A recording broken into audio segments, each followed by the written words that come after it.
Saludos en este día. Hoy veremos Isaías capítulo 40. Vamos a leer dos versículos que nos van a llevar a entender este capítulo de Isaías 40. Vamos a comprender cómo el poder de Dios se manifiesta en nuestras vidas para darnos una vida nueva. Acá tengo mi Biblia, vamos a leer Isaías 40 y vamos a leer el versículo 8 que dice así: sécase la hierba, marchítase la flor, mas la palabra del Dios nuestro permanece para siempre.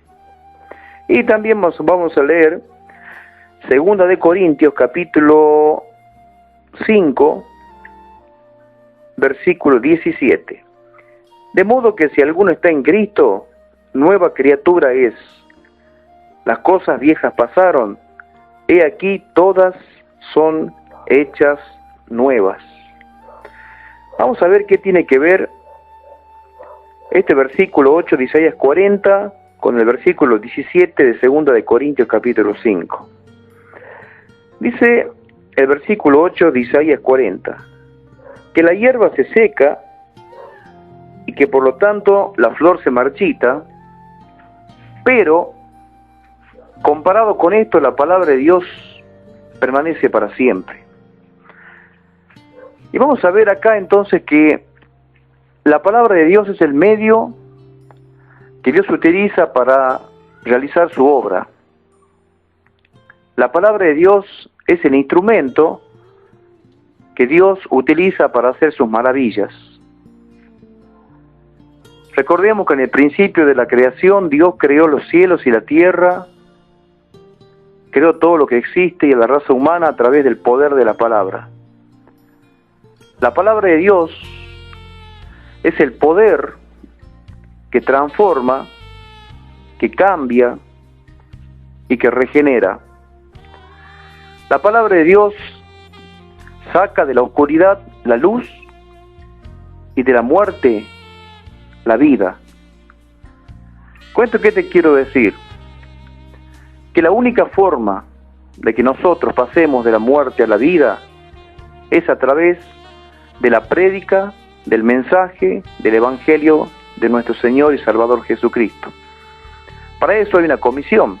Jesús dijo: id y predicad el evangelio a toda criatura, y el que creyere y fuere bautizado será salvo, mas el que no creyere será condenado. Pero nosotros, dichosos en nuestras vidas, hemos creído, gracias a Dios, y hemos creído el mensaje de la palabra de Dios, lo que está escrito, porque la palabra de Dios es su voluntad escrita, su voluntad que viene de su corazón, y es la fuerza con la que Dios transforma la vida de las personas.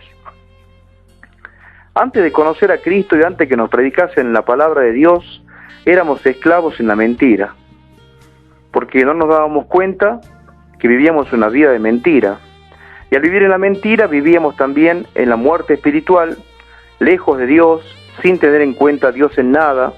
Hacíamos lo que nos parecía bien hacer, y si pecábamos no nos interesaba en absoluto nuestra conciencia. Pero hoy, después de que nos han hablado de Cristo y hemos entendido que vivíamos en el engaño, que vivíamos en la mentira, la palabra de Dios predicada nos alumbró el entendimiento y pudimos entender que estábamos en un error. Entonces, lo que Cristo libertare es hecho verdaderamente libre. A partir de ese momento, comenzamos a vivir cerca de Dios. Pero, ¿cómo actúa la palabra de Dios? La palabra de Dios, sin el poder del Espíritu Santo, no sería absolutamente nada. La palabra de Dios es inspirada por el mismo Espíritu Santo y es apoyada por el poder del Espíritu Santo. Por eso la Biblia no es un libro común y corriente. La Biblia no es un libro de historia, no es un libro de cuentos. La Biblia no es un libro de filosofía, sino que la Biblia es poder de Dios para transformar las vidas de las personas. La Biblia es el poder de Dios para perdonar los pecados de aquellos que están en el engaño y en la mentira. La Biblia es el poder de Dios para liberar las almas que están encadenadas en los lazos del diablo. La Biblia es el poder de Dios para transformar nuestra vida a partir del momento en que recibimos a Cristo en adelante y hacernos salvos hasta que Jesús venga a buscarnos. Eso es la palabra de Dios. La palabra de Dios nos enseña, nos renueva, nos transforma, nos hace vivir una vida abundante.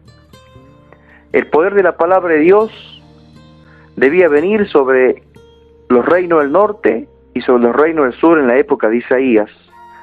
Pero el pecado impedía que el poder de Dios se derramase sobre el pueblo.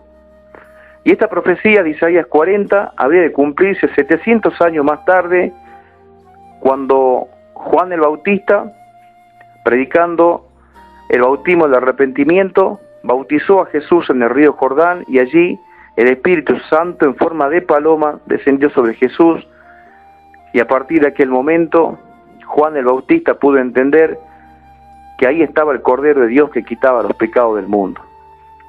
Entonces el Espíritu Santo ha de darnos vida a través de lo que es la Biblia para nosotros, la palabra de Dios escrita, y cuando la Biblia es anunciada, cuando la Biblia es enseñada, cuando la Biblia es predicada, las vidas son transformadas. Por eso que yo le dije a usted hace unos días atrás, en el video anterior, que tenemos que predicar y enseñar y anunciar lo que está escrito en la Biblia.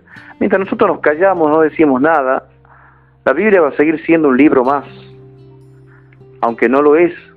Pero sin embargo, si nosotros estudiamos las Escrituras, como es poder de Dios y no es un libro de historia, de filosofía o una leyenda, en ese momento estamos siendo transformados por el poder de la palabra de Dios y nuestra vida es liberada.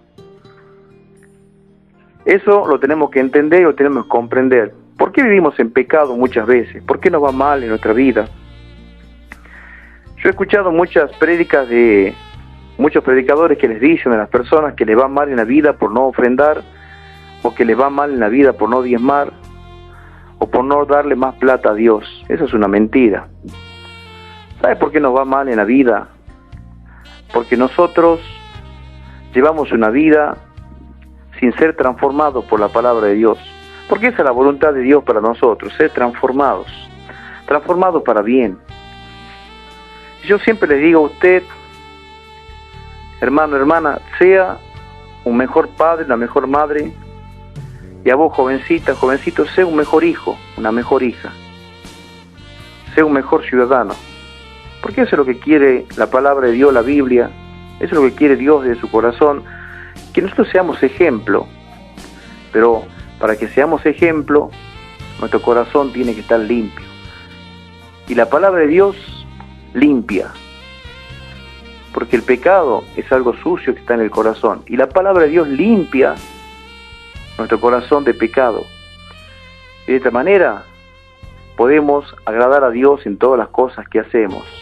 Isaías capítulo 40 ya venía anunciándole a los reinos del norte y a los reinos del sur que habría de venir Cristo Jesús a traerles el mensaje que habría de consolar la tristeza por las consecuencias del pecado que habían cometido estas tribus, desde el solo hecho de estar separadas y divididas, 10 al norte, 2 al sur, divisiones, pleitos, idolatrías, y quién sabe cuántas otras cosas más que no nos cuenta acá la palabra de Dios, pero los reinos del norte y los reinos del sur cometían en la época de Isaías.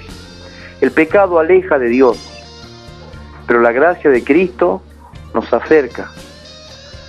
Cristo nos acerca, Cristo con su muerte nos reconcilia con Dios Padre y nos hace estar junto a Dios Padre en la misma presencia de Dios. Así como dice Hebreos, entremos a la presencia de Dios con un corazón limpio, purificada nuestras conciencias con el agua de la palabra de Dios, con el agua pura de la palabra de Dios. Cuando vengamos a presentarnos delante de Dios, vengamos en lo posible con nuestra mente limpia, sin mala conciencia.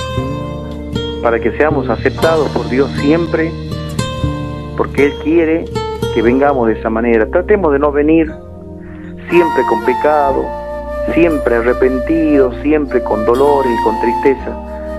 Que Dios, como Padre, se duele de esas cosas. Tratemos de venir a Él alegres, felices, contentos, limpios de mala conciencia, para que le demos también a Dios una alegría de que Él pueda decir: este es mi Hijo amado en quien tengo complacencia. Que Dios le bendiga, y hasta Isaías capítulo 41.